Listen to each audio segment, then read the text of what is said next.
vous êtes. Que le Seigneur soit avec vous. J'aimerais ce matin saluer quelqu'un là où tu es. Shalom, peuple de Dieu. Shalom, là où tu es. En train de suivre, que le Seigneur soit avec toi. Que le Seigneur te bénisse ce matin. Amen. J'aimerais regarder, vous inviter à lire Genèse chapitre 24. Nous allons lire le premier verset jusqu'au 10e. C'est une longue lecture. Nous allons ensuite prendre du 11e au 14e verset. Donc nous aurons probablement 2 à 3 lectures. J'aimerais inviter quelqu'un à la lecture. Prends ta Bible. Je lis au nom de Jésus-Christ. Abraham était vieux, avancé en âge, et l'Éternel avait béni Abraham en toutes choses. Abraham dit à son serviteur le plus ancien de sa maison, l'intendant de tous ses biens, mais j'ai mis ta main sur ma cuisse, et je ferai jurer par l'Éternel, le Dieu ciel et le Dieu de la terre, de ne pas prendre pour mon fils une femme parmi les filles des Cananéennes, au milieu desquelles j'habite, mais d'aller dans mon pays et dans ma patrie prendre une femme pour mon fils Isaac.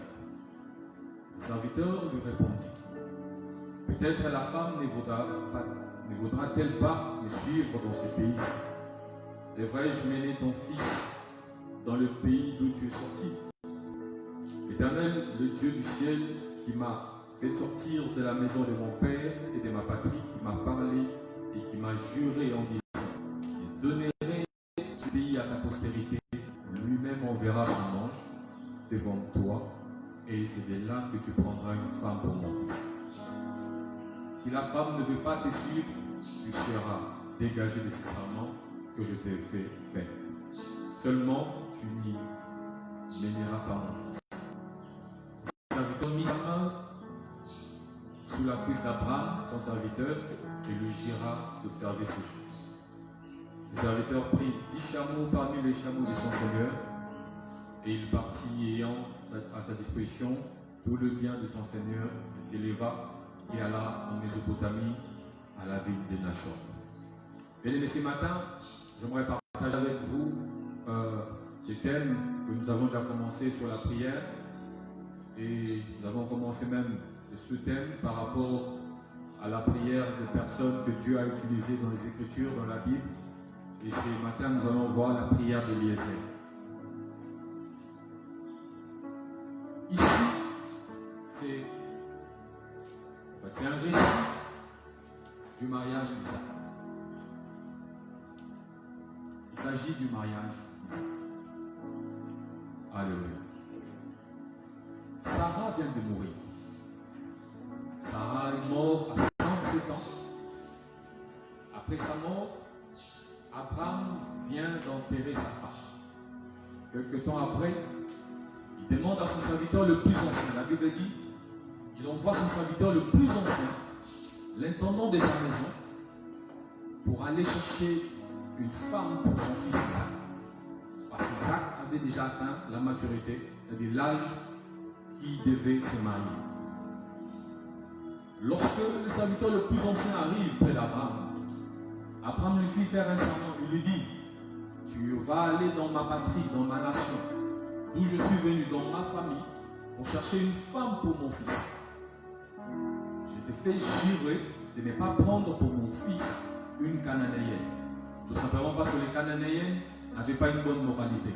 C'est comme ça qu'Abraham ne voulait pas que Isaac, son fils, prenne une Cananéenne. Il le fait jurer et lui demande de prendre sa main et de mettre sous la cuisse d'Abraham. Bien aimé, ici, j'aimerais déjà mettre une base pour dire que dans la révélation, le serviteur le plus ancien, c'est le Saint-Esprit. Lorsque Paul écrit aux Corinthiens, Paul dit aux Corinthiens, nous sommes dans 1 Corinthiens chapitre 2, verset 10, la Bible dit que Dieu nous a révélé ces choses par le Saint-Esprit. Car l'Esprit sonde même les profondeurs de Dieu. L'Esprit de Dieu sonde même les profondeurs de Dieu. Ici, le serviteur le plus ancien est l'image du Saint-Esprit. Abraham est l'image du Dieu le Père Et son serviteur le plus ancien est l'image du Saint-Esprit, qui connaît les profondeurs de Dieu, qui connaît les profondeurs des choses qui sont dans le sein de Dieu. Abraham, comme Dieu, sa cuisse parle du mystère caché du temps de la fin, du mystère qui devait se révéler au temps de la fin, au temps de la grâce. Ce mystère qui est sur la cuisse d'Abraham ne devait se révéler qu'à la vieillesse d'Abraham. Parce qu'Abraham, ici, a 137 ans. Parce que l'écart d'âge entre Abraham et Sarah était de 10 ans. Abraham a 137 ans et demande au serviteur, à son serviteur le plus ancien, Eliezer, de prendre sa main et de mettre sous la cuisse d'Abraham. Dans d'autres versions, comme on lit, la Bible dit, Abraham demande à son serviteur le plus ancien de mettre sa main sous la hanche. Amen. Il lui demande de mettre sa main sous la hanche ou sous la cuisse, tout simplement parce que Abraham voulait lui montrer l'intimité. Ici, bien aimé, le serviteur le plus ancien assistait au conseil de Dieu. Eliezer est entré dans les conseils de Dieu et il devait voir la cuisse d'Abraham. Parce que sur la cuisse se trouve le nom. Sur la cuisse se trouve le nom. Lorsque le prophète ou l'apôtre Jean est en train de prophétiser, il est en train de parler de la révélation de l'Apocalypse. Lorsqu'il parle de l'Apocalypse, de la vision qu'il a eue à Patmos, lorsque vous lisez Apocalypse chapitre 19, verset 10, la Bible est en train de dire qu'il a vu la cuisse, et sur la cuisse est écrit Roi des rois. Sur la cuisse est écrit Seigneur des seigneurs. J'aimerais vous inviter à lire ce texte rapidement. Nous sommes dans Apocalypse chapitre 19. Apocalypse chapitre 19, verset 16. J'ai lu au nom de Jésus. Je commence à partir du verset 15. De sa bouche sortait une épée d'écu pour frapper les nations. Il les pètera avec une verge de fer et il foulera la cuve de vin de l'ardente colère de Dieu Tout-Puissant. Verset 16. Il avait sur son vêtement et sur sa cuisse un nom écrit Roi des rois et Seigneur des seigneurs. Dans la vision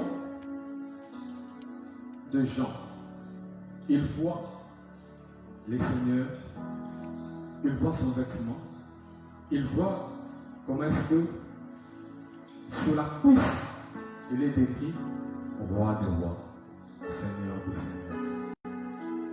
Eliezer, lorsqu'il est entré dans les conseils de Dieu, il a assisté à l'intimité qui s'est passée là. Eliezer a vu le nom lorsqu'il est entré dans le conseil de Dieu. Lorsqu'Abraham l'a invité dans le conseil céleste, dans le conseil angélique, Abraham invitait à Eliezer d'entrer dans une réunion des anges, dans une réunion de l'esprit, dans une réunion divine, où Dieu était en train de siéger avec les anges pour le salut de son fils, Isaac. Eliezer, lorsqu'il arrive, la Bible dit, il prend sa main, il touche la cuisse d'Abraham. Lorsqu'il pose sa main sous la cuisse d'Abraham, bien-aimé, Eliezer a posé sa main sur le nom. Eliezer n'a pas seulement posé sa main sur la cuisse, mais il a posé sa main sur la parole. Parce que sur la cuisse se trouve le nom.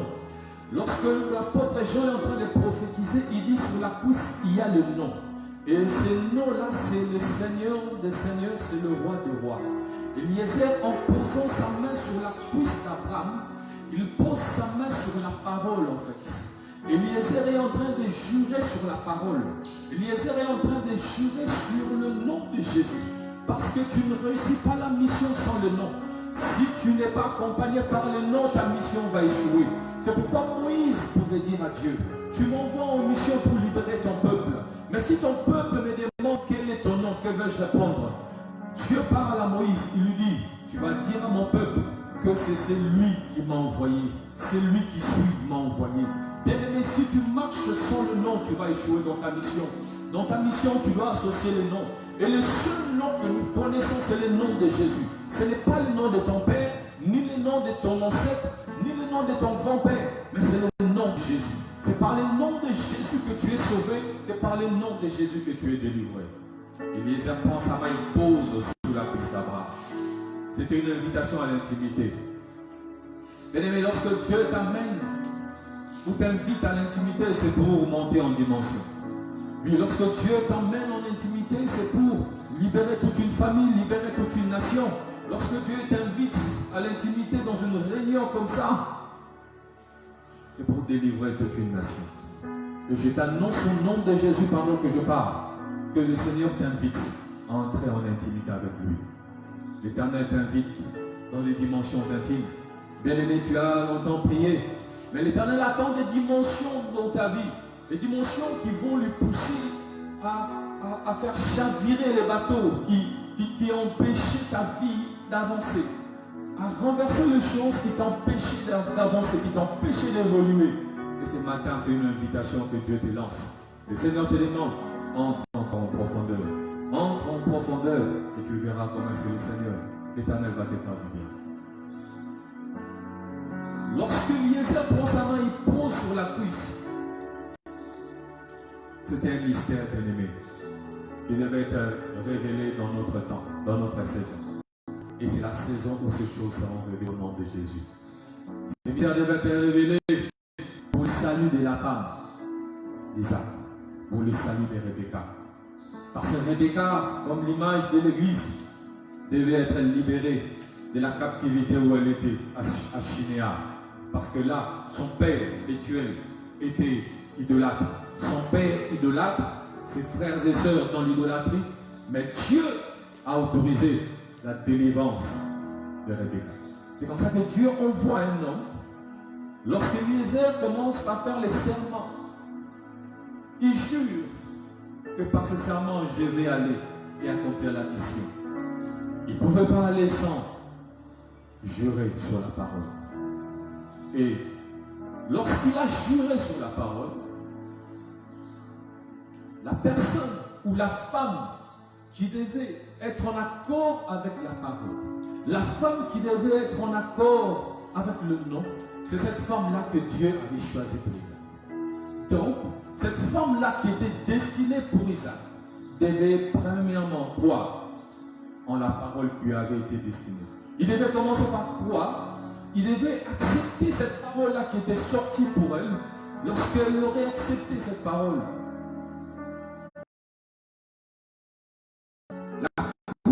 c'est l'image de la profondeur. C'est l'image de la profondeur.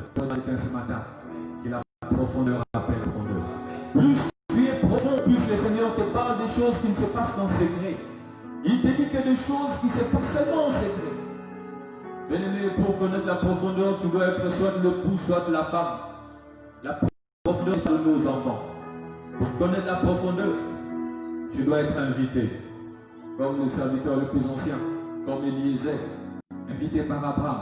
Il lui dit, viens, je t'invite à la profondeur. Ce matin, l'Éternel vient inviter quelqu'un à la profondeur.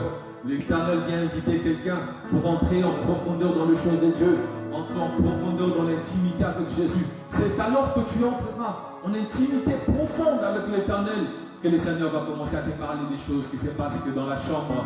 L'Éternel va commencer à te révéler des choses qui ne se passent pas au salon, mais qui se passent dans l'intimité. C'est comme ça que l'Éternel Jésus montre aux disciples. Il dit, quand vous voulez prier, entre dans ta chambre. C'était l'image de l'intimité. C'était l'image du lieu secret. L'image du lieu où seuls les intimes ont accès et droit de recevoir des choses révélées aux intimes. J'aimerais parler à quelqu'un ce matin. Alors que tu m'écoutes, l'Éternel te lance une invitation. Il vient te donner une invitation, il te dit, viens, entre dans les eaux profondes. Ne reste pas au début, que l'eau qui a atteint le niveau de tes chevilles, ne reste pas là, mais avance en eau profonde. Avance en eau profonde. Ne reste pas un enfant. avance en eau profonde. Et tu verras comment est-ce que Dieu va te faire du bien. Tu verras comment est-ce que l'Éternel va te bénir au nom de Jésus. C'est comme ça que Jésus ne peut pas passer par la croix sans se déshabiller devant les apôtres. Avant qu'il soit déshabillé sur la croix, Jésus doit se déshabiller devant les apôtres. Est-ce que je parle à quelqu'un? Lorsque vous lisez Jean 13, à partir du verset 6e, 4e, Jésus, la Bible déclare, il s'est dévêtu, il s'est déshabillé, et il a pris un linge, et il s'est saigné, il a porté. Bien aimé, il s'est déshabillé devant les apôtres. C'était une alliance. C'était une alliance avec les apôtres. Jésus concluait déjà une alliance avec les apôtres avant qu'il conclue l'alliance avec l'Église. Il s'est déshabillé devant les disciples et il prend un habit qu'il a porté. J'aimerais parler à quelqu'un que plus tu entres dans la profondeur, plus l'Éternel conclut l'alliance avec toi. Plus tu entres dans les eaux profondes, plus l'Éternel te fait montrer des choses qu'on ne montre qu'à une femme ou à son époux ou à son épouse. Plus tu entres en profondeur, plus l'Éternel te révèle des choses cachées. Plus tu entres en profondeur, plus l'Éternel te fait voir des choses qui ne se passent que dans le secret. Plus tu entres en profondeur, plus les choses cachées là de ta famille, l'Éternel va te les révéler au nom de Jésus. L'Éternel va te les montrer au nom de Jésus. Et je t'annonce que ce temps-là est arrivé. Le temps où l'Éternel révèle ces choses est arrivé. C'est le temps du soir. Nous sommes au soir, bien-aimés. Nous ne sommes pas le matin, nous sommes au soir. Parce que la Bible dit juste après que Eliezer ait conclu l'alliance et fait son serment avec Abraham, la Bible dit qu'il a pris 10 chameaux. Il a réuni 10 chameaux. Il est parti. Bien-aimés, pourquoi les chameaux et pourquoi 10? Parce que 10, c'est l'unicité de Dieu. C'est Dieu dans son unicité. Lorsque Dieu parle à Israël, il dit Shema Israël pour dire Israël, soyez un. Écoute Israël, l'Éternel votre Dieu est un et indivisible. L'Éternel est un. C'est pourquoi Eliezer pouvait prendre 10. Parce que dans les 10, il y avait l'unicité de Dieu. Je t'annonce qu'il n'y a qu'un seul Dieu dans ta vie. Dans ce monde, il n'y a que Dieu. Il n'y a pas deux dieux. Il y a un seul Dieu, un véritable Dieu. C'est Elohim, Jésus-Christ de Nazareth, l'homme de Galilée, le créateur du ciel et de la terre. La Bible dit, prend 10 chameaux, il part avec le chameau. Le chameau, déjà en ce temps-là, à cette époque-là, c'était cet animal-là qui faisait des courses, parce que le chameau a la capacité de garder l'eau, de faire des provisions d'eau en lui. Et le chameau est l'image du prophète. Lorsque vous lisez les évangiles, la Bible dit que l'apôtre Jean, ou Jean le baptiseur, Jean le Baptiste, c'est porter des habits en peau des chameaux. Parce que le chameau, c'est le prophète. Eliezer est parti avec Dieu dans son unicité et avec les yeux pour voir. Alléluia. Lorsqu'il marchait, Eliezer a quitté du lieu où il était avec Abraham. Il allait en chemin pour accomplir sa mission. La Bible dit, lorsqu'il arrive au puits, c'était au temps du soir. Lorsqu'il arrive là, dans ce puits-là, à Aaron, au soir, puisque au soir, sortaient les filles. Les filles sortaient le soir pour aller puiser de l'eau. L'eau, on ne puisait pas le matin, mais l'eau de la source, on la puisait le soir. Et les serviteurs arrivent là, exactement le soir. Parce que le soir réunit les brebis. C'est au temps du soir que la famille se réunit. C'est au temps du soir que l'agneau est immolé. Puis l'agneau n'est pas immolé le matin ni à midi, mais c'est le soir. Le soir, c'est un moment d'intimité avec Dieu. Lorsque le temps arrive, lorsque le temps du soir arrive, même si les combats, les batailles s'étaient élevées contre ta vie, sur ta famille, sur ta vie, sur ta santé, je t'annonce au nom de Jésus, puisque nous sommes le soir, l'Éternel va opérer des guérisons exagérées dans ta vie au nom de Jésus. Parce que c'est le temps. Chaque chose a son temps. Le temps où l'église est en train de passer, c'est le temps du soir. C'est le temps où l'Éternel exagère. C'est le temps où Dieu va exagérer.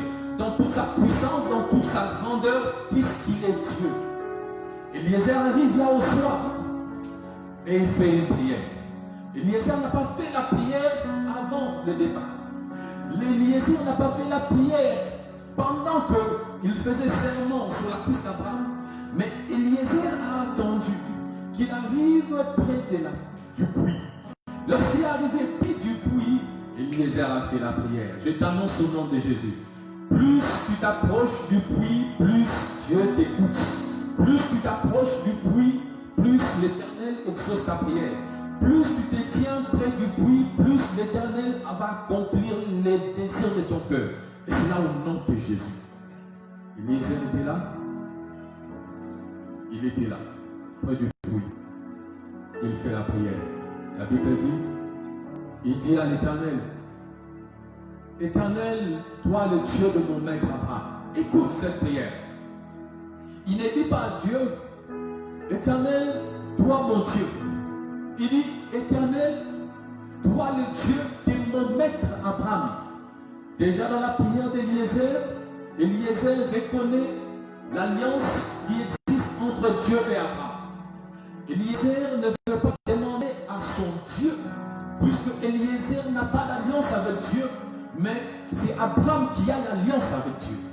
Il reconnaît en faisant cette prière qu'en Abraham, il y a une alliance. Que la prière qu'Eliezer est en train de faire est basée sur l'alliance qui existe entre Dieu et Abraham. Il dit à Dieu, toi le Dieu de mon maître Abraham, fais-moi rencontrer aujourd'hui la chose que j'ai désirée. Alléluia. Bien-aimé, écoute la précision de cette prière.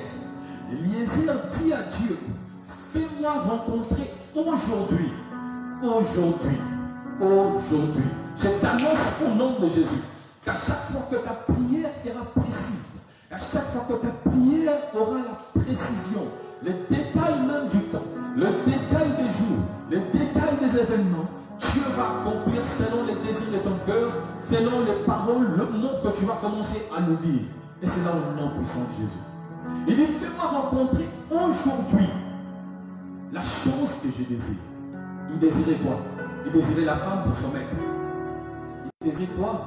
Il désirait une femme. Il est allé à la recherche d'une femme, mais il n'avait pas le droit d'aller à Canaan pour prendre les Cananéennes. Il est allé faire une expédition, un voyage très long, un très long voyage, pour un lieu qu'il connaissait déjà, puisque Abraham lui avait donné le détail, la précision, dans son pays, dans le pays où vivait Abraham, dans le pays, dans la nation où a grandi Abraham. Lorsqu'il arrive dans cette nation, dans cette contrée, il arrive près du puits et il fait la prière.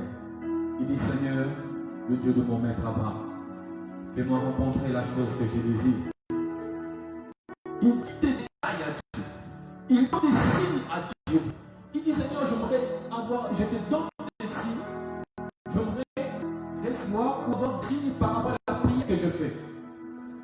Il dit, la prière que je fais, la femme qui va venir, qui va tendre sa couche, faire descendre sa couche d'eau, qui va me donner de l'eau.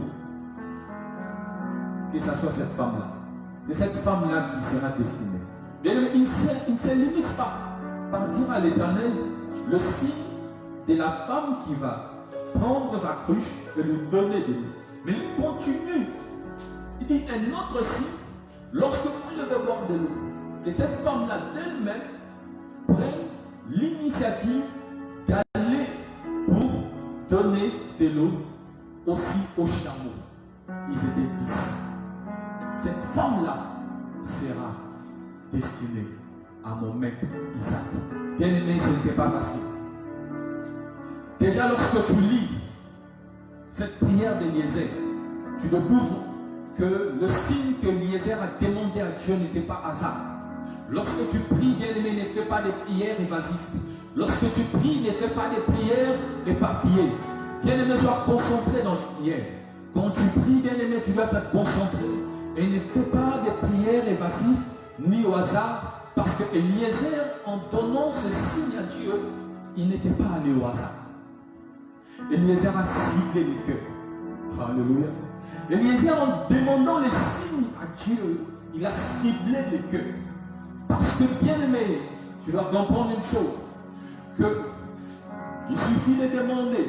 Tu peux demander de l'eau à une femme. Cette femme peut te donner la cruche. Mais aussi, par sa propre initiative, que cette femme prenne la cruche pour aller donner de l'eau à 10 chameaux. Bien aimé, ce n'est pas facile. Il faut avoir le cœur. Parce qu'un chameau à lui-même peut ingurgiter, boire plus de 500 litres. Alléluia. Un chameau peut prendre autant de litres. Et imagine le nombre de tours que Rebecca aurait fait pour donner de l'eau aux 10 chameaux. Alléluia. Eliezer a ciblé le cœur. En fait, la prière d'Eliezer était le cœur. Il dit, Éternel, fais-moi rencontrer la femme qui aura le cœur d'une matriarche. Parce que dans la prière d'Eliezer, il y avait où Eliezer ciblait la matriarche. C'était l'union entre le patriarche et une future matriarche. En faisant cette prière, Eliezer cible le cœur de la future matriarche. Une mère qui devait avoir le cœur, une mère qui devait avoir la sagesse, par sa propre initiative, elle pouvait nourrir plusieurs chameaux. Waouh! Quelle prière, quel cœur! Lorsqu'il a fait cette prière, la Bible dit, il n'avait pas encore fini de prier. Alléluia! Il n'avait pas encore fini de prier que Rebecca est apparue. Alléluia! Bien-aimé, j'aimerais annoncer quelqu'un ce matin. Il y a des prières que tu as fait 5 ans, 10 ans, tu ne vois rien. Tout simplement parce que ton cœur n'est pas préparé. Bien-aimé, la prière, c'est le cœur. Alléluia, est-ce que je parle à quelqu'un? Tu demandes à Dieu des choses, tu ne reçois pas parce que ton cœur n'est pas préparé. Amen.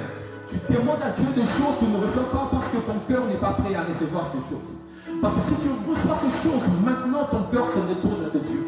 Mais Dieu voyant ton cœur, Dieu connaissant ton cœur, il sait que si je lui donne ce que son cœur désire, maintenant il va m'oublier.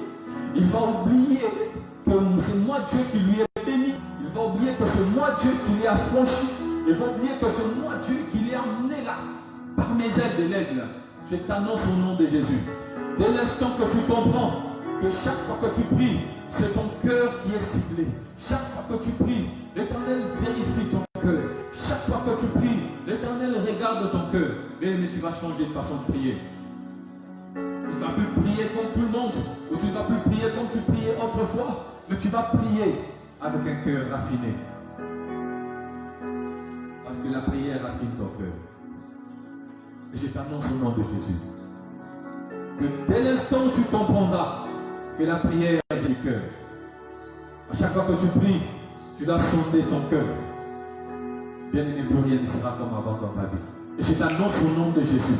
Alors que nous sommes en train de passer cette saison, alors que l'Église est en train de passer une saison compliquée, où tout est compliqué, bien-aimé. Les nations, Seigneur, les nations sont dans un état confiné. C'est compliqué pour les nations actuellement, c'est compliqué pour le peuple. Je t'annonce que même dans la complication, alors que tu vas élever ta voix pour parler à l'Éternel, tu ne vas même pas finir ta prière, et l'Éternel enverra la chose que tu désires. Parce que lorsque Eliezer priait, lorsqu'il priait, il demandait à Dieu, fais-moi rencontrer la chose que je désire. Il a demandé à ce roi-là, à ce Dieu-là, qui est le commencement de toutes choses, qui a créé toutes choses, de lui donner la chose qu'il désirait. Il a appelé Yahweh Migré, le Dieu des rencontres. Et je t'annonce que tu as besoin de rencontrer des choses, mais jusque-là, tu n'as pas encore rencontré. Tu as besoin de prier. Tu as prié pour avoir des choses, mais tu n'as pas encore eu. Tu as prié pour recevoir des bénédictions, une substance, mais que tu n'as pas encore eu. Je t'annonce que je prophétise au nom de Jésus Alors que tu m'écoutes, Yahweh Micré s'élève pour te faire rencontrer la chose que tu désires. Alors que tu m'écoutes, le Dieu de rencontre est en train de te faire rencontrer la chose que tu désires au nom de Jésus. Tu vas rencontrer cette chose. C'est quoi que tu désires? Ton cœur sait. Ce que tu désires, Dieu je prends de t'élever. Ce que tu désires dépend de la proximité que tu as avec Dieu. Plus tu es proche de Dieu, plus l'Éternel te fait balancer ce que tu désires. La proximité facilite la connexion avec Dieu. Plus tu es proche de Dieu, plus l'Éternel est rapide à te donner ce que ton cœur désire. Parce que qu'est-ce qu'il a fait, bien-aimé? Que la prière d'Eliezer soit rapidement exaucée. Alléluia. Qu'est-ce qui a fait que la prière d'Eliezer soit rapidement exaucée? Premièrement, c'est les degrés de proximité avec Dieu. Eliezer était le serviteur le plus ancien, le plus proche, le Saint-Esprit, l'ancien Gojou, où il gérait les biens de la maison d'Abraham. Comme Eliezer gérait les dons, il gérait les biens de la maison. De la même façon que le Saint-Esprit a la gestion des dons que l'Éternel, le Christ, a donné pour l'édification de l'Église. De la même façon, Eliezer gérait les biens d'Abraham. La proximité avec Dieu affecte la rapidité de la réponse à une prière. Plus tu es proche de Dieu, plus Dieu va affecter la rapidité de sa réponse dans ta vie. Premièrement. Deuxièmement, le contenu de la prière d'Eliezer a eu un effet direct sur la rapidité de la réponse avec Dieu. Bien aimé, plus la prière est concise, plus la prière est précise, plus la prière insiste sur l'unité, la proximité de Dieu, plus la réponse est immédiate. Je t'annonce au nom de Jésus. Si tu n'as qu'un seul Dieu, la proximité avec lui va te propulser dans la vitesse de la réponse avec Dieu. Plus tu es proche de Dieu, plus l'Éternel fait pencher le plateau en ta faveur. Plus tu es proche de Dieu, plus ton intimité, ta proximité va faciliter la réaction de Dieu. Plus tu es proche de l'Éternel, du Saint-Esprit, plus l'Éternel va accélérer des choses vers toi. J'annonce à l'église ce matin, plus tu es proche de la source, plus tu recevras des choses attachées selon ta proximité. Plus tu es loin de Dieu, plus tu atteindras longtemps de Dieu. Mais plus tu es proche de la source, plus tu t'approches de la source, plus tu t'approches de la parole, plus la parole te donne d'accomplir les choses que tu as toujours demandé à Dieu. Et je t'annonce au nom de Jésus que les choses que tu as toujours demandé à Dieu sont sur le point d'arriver. Les choses que tu as toujours demandé à Dieu sont sur le point d'arriver. Ces choses vont arriver. Même si l'ennemi s'élève pour t'empêcher que cela n'arrive pas, mais je t'annonce que ça arrivera. Ça arrivera. Ça arrivera. Parce que c'est Dieu qui l'a décidé. C'est Dieu qui l'a décidé. C'est Dieu qui l'a décidé. C'est l'Éternel qui l'a décidé. C'est Dieu qui a décidé que tu arrives. Dieu dit à Moïse, Moïse va. Un ange va aller devant toi. Tu n'iras pas seul. À chaque fois que tu pars seul, tu échoues dans ta mission. À chaque fois que tu avances seul, tu vas échouer dans ta mission. N'avance pas seul. Il dit à Eliezer, Abraham dit à Eliezer, parce qu'Abraham, Eliezer s'est posé des questions, il dit, si la femme refuse, Abraham lui dit, le même Dieu qui m'a fait sortir de cette nation-là païenne, qui m'a fait sortir des réclamations de ma famille, qui m'a fait sortir du retard des terrains, ce même Dieu-là va aller devant toi. Lorsque l'Éternel est devant toi, il prépare pour toi les terrains. J'annonce à quelqu'un au nom de Jésus. Dans ta marche, n'avance pas seul. Dans ta conduite, n'avance pas seul. Dans le combat de ta vie, tu n'as pas le droit d'avancer seul. Parce qu'à chaque fois que tu vas avancer seul, tu vas échouer. Dans le combat de ta vie, je t'annonce à chaque fois que tu vas avancer seul, tu échoueras. Mais alors que Dieu, l'Éternel, va envoyer son ange devant toi, l'ange de l'Éternel va te précéder. L'ange de l'Éternel va faire que le combat de ta vie ne soit rien. Tu ne vas même pas souffrir à cause des réclamations de ta famille. Mais l'Éternel enverra son ange. C'est son ange qui va combattre pour toi. C'est son ange qui va se battre pour toi. Ce n'est pas toi. Toi, tu seras là comme spectateur. Toi, ton travail sera de regarder comment est-ce que le Dieu est en train de combattre.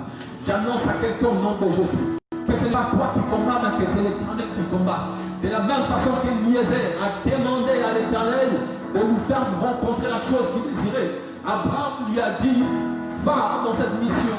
Il y a un ange qui va te précéder. Il est allé, il n'est pas allé seul. Il est allé avec un ange. Il est allé accompagné de l'ange. Il n'est pas allé avec l'ange, mais il est allé. L'ange était déjà devant.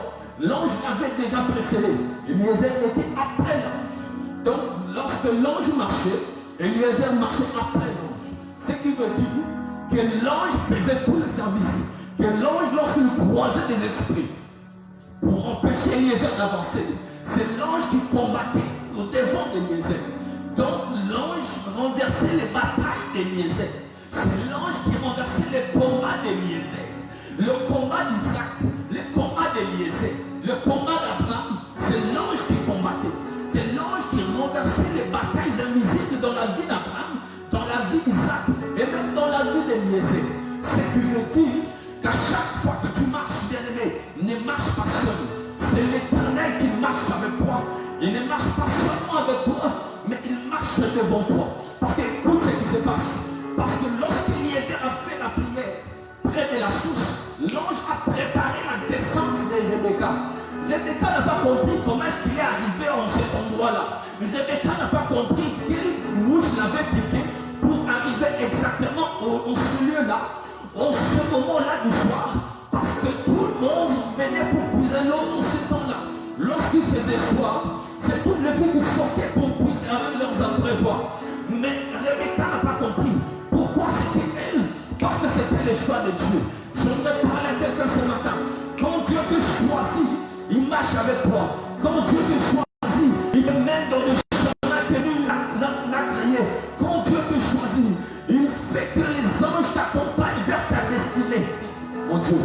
Quand Dieu te choisit, il va faire que ton chemin soit plani. Quand Dieu te choisit, il va faire que ta route soit toute tracée.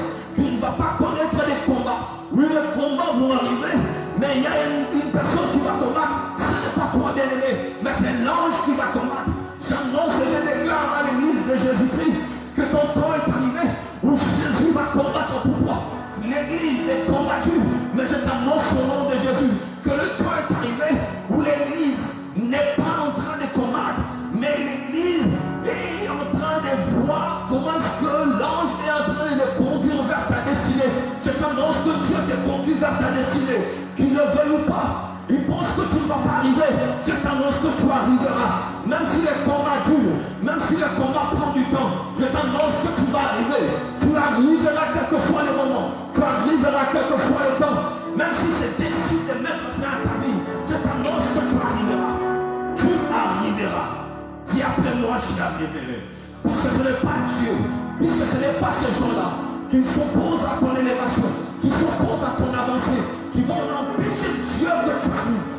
Même si Pharaon empêche Moïse et Israël de sortir, je t'annonce que la sortie de l'Égypte d'Israël était préparée à l'avance à Dieu.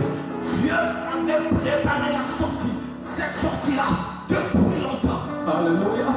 De la même façon que Dieu a préparé la sortie depuis très longtemps. La même façon que Dieu a préparé ta délivrance avant la fondation du monde. Tu n'es pas venu aujourd'hui. Tu n'es pas créé aujourd'hui.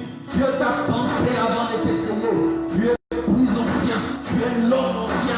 Puisque tu as l'homme ancien en toi. Puisque tu as le Saint-Esprit en toi. Puisque tu as l'ancien des jours en toi. Je t'annonce au nom de Jésus que tu arriveras. Tu es arrivé. Ta prière doit être précise. La précision avec laquelle Eliezer a formulé sa prière a poussé Dieu à agir dans sa vie. Alléluia. J'aimerais annoncer à quelqu'un ce matin, tu as tellement prié, mais tu n'as pas encore reçu une réponse favorable. Tu dois comprendre une chose, que quand tu parles à Dieu, quand tu pries, attends-toi à 3 réponses. Le oui de Dieu, le non de Dieu et l'attente de Dieu. Tu as tellement prié que tu ne vois rien, tu as. Attends, bien-aimé, attends là. Alléluia. Attends là. Ne sois pas pressé. Ne dis pas que Dieu t'a oublié. Bien-aimé, Dieu n'oublie pas. Le créateur du ciel et de la terre n'oublie jamais. Celui qui t'a fait ne va pas t'oublier. Attends, j'ai créé un homme, je ne vais pas oublier cet homme. J'ai donné naissance à un enfant, je ne pourrai oublier mon enfant. Parce que tu viens des entrailles de Dieu. L'Éternel ne peut pas t'oublier. L'Éternel ne pourra jamais t'oublier. Tu es issu de lui. Tu viens de lui. Il ne peut pas t'oublier. Quel que soit le temps que tu traverses, l'Éternel ne peut pas t'oublier. Sois précis ou précise dans ta prière. Sois précis. Sois précis dans ta prière et tu verras la gloire de Dieu. J'aimerais te dire, à chaque fois que tu développes la générosité, l'Éternel entre le combat des batailles. Parce que la générosité est la marque naturelle des gens qui se sentent étroitement liés de Dieu. Plus tu es proche de Dieu, plus l'Éternel te visite. Plus tu es proche de Dieu, plus l'Éternel te visite. Plus tu es proche de Dieu, plus Dieu te visite. Plus tu t'approches de Dieu, plus l'Éternel est souverain. J'annonce à quelqu'un ce matin que l'Éternel va suivre là. J'annonce à quelqu'un qui a longtemps pleuré dans ses prières, poser des questions à Dieu. Pourquoi tu ne m'entends pas? Pourquoi tu ne m'écoutes pas? Pourquoi malgré ces prières, malgré les jeûnes, malgré les intercessions, malgré les requêtes, malgré les lamentations, tu ne m'as pas exaucé? Je t'annonce qu'aucune prière ne restera vaine et que l'Éternel écoute les prières parce qu'il est celui qui écoute les prières. Il est celui qui entend les prières et l'Éternel va t'écouter. L'Éternel écoute les prières. Et l'Éternel va t'exaucer. L'Éternel va t'exaucer parce qu'il est Dieu. L'Éternel va t'exaucer parce qu'il est le Maître. L'Éternel va t'exaucer parce qu'il est Dieu. Quelle que soit la chose que tu désires, quel que soit ce que tu demandes à Dieu, bien-aimé, attends ton temps. Mais sois précis dans ta prière. Demande avec précision. Et développe un cœur généreux. Que ton cœur soit généreux. Développe la sagesse. Parce que la générosité attachée à la sagesse dans la prière provoque l'accélération divine dans ta vie. J'annonce l'accélération divine dans la vie de quelqu'un ce matin. Je ne sais pas à qui je parle, mais j'annonce au nom de Jésus qu'alors que tu vas développer la sagesse, la générosité, bref, l'amour dans ton cœur, à chaque fois que tu pries, que ton cœur soit raffiné. Quand tu pries avec les raffinages du cœur, Dieu va accélérer le processus d'accomplissement dans ta vie. Au nom de Jésus. Que l'Éternel commence à accélérer les choses qui ont pris du temps, qui ont pris du retard dans ta vie. Commence à recevoir ces choses au nom de Jésus. Lève ta main droite là où tu es. Tu vas faire avec moi cette prière. Éternel Dieu des grâces, Éternel Dieu des esprits des prophètes, Elohim, je t'invoque maintenant, alors que je viens d'écouter cette parole. J'aimerais que tu me fasses rencontrer la chose que je désire. Il peut s'agir d'un travail, il peut s'agir de la santé, tu as des problèmes de santé, il peut s'agir d'un problème de la maternité. Bien-aimé, lève ta main droite là où tu es. Éternel, vois comment est-ce que ton peuple, tes serviteurs ont levé leurs mains au-devant de toi. Jésus, je te demande au Père de toucher leurs mains. Yahweh, touche leurs mains. Touche leur cœur. Transforme leur vie. Au nom de Jésus-Christ. Je t'invite maintenant, Seigneur. Je t'invite dans leur vie. Je t'invite dans leur famille. Seigneur, entre le combat de leur vie. Entre le combat de leur famille. Dans le nom de Jésus. Je t'invoque, véritable. Toi, le créateur des cieux et de la terre. Toi, le créateur de toutes choses. Tu es celui qui écoute les prières. Entends le cri, Seigneur, de mon frère et de ma soeur, qui a longtemps prié devant toi. Entends le cri de toutes ces personnes qui ont longtemps appelé et invoqué ton nom, qui n'ont pas encore reçu une réponse favorable. Entends leur cri maintenant. Entends leur cri maintenant. Et amène à l'accomplissement de ta parole dans leur vie. Qu'ils arrivent au lieu que tu as destiné. Oui, qu'ils s'assoient maintenant. Au nom de Jésus. L'Éternel déplace maintenant son contrôle. L'Éternel déplace maintenant alors que je prie. La puissance de Dieu est en train de t'affecter maintenant. La puissance qui te touche, ça vient comme un courant électrique, ça vient comme l'électricité. C'est ce que je vois dans mon esprit. Que les nations sont en train d'être enflammées. Oui, je le vois clairement. Je vois le feu embraser les nations. Et je t'invoque, Saint-Esprit de Dieu, que ton esprit soit à l'œuvre maintenant, afin d'amener à l'accomplissement des choses que ton peuple a longtemps désiré. Accomplis ces choses maintenant. Accomplis ces choses maintenant. Accomplis ces choses maintenant. Accomplis-le maintenant. Dans le nom de Jésus. Accomplis ces choses maintenant. Dans le nom puissant de Jésus. Je t'invoque le véritable Dieu. Accomplis-le maintenant. Au nom de Jésus. Que le Seigneur te bénisse là où tu es. Que l'Éternel te bénisse. Que l'Éternel te bénisse. Que l'Éternel te fasse du bien. Que l'Éternel te bénisse. Au nom de Jésus, nous avons accepté et nous disons Amen.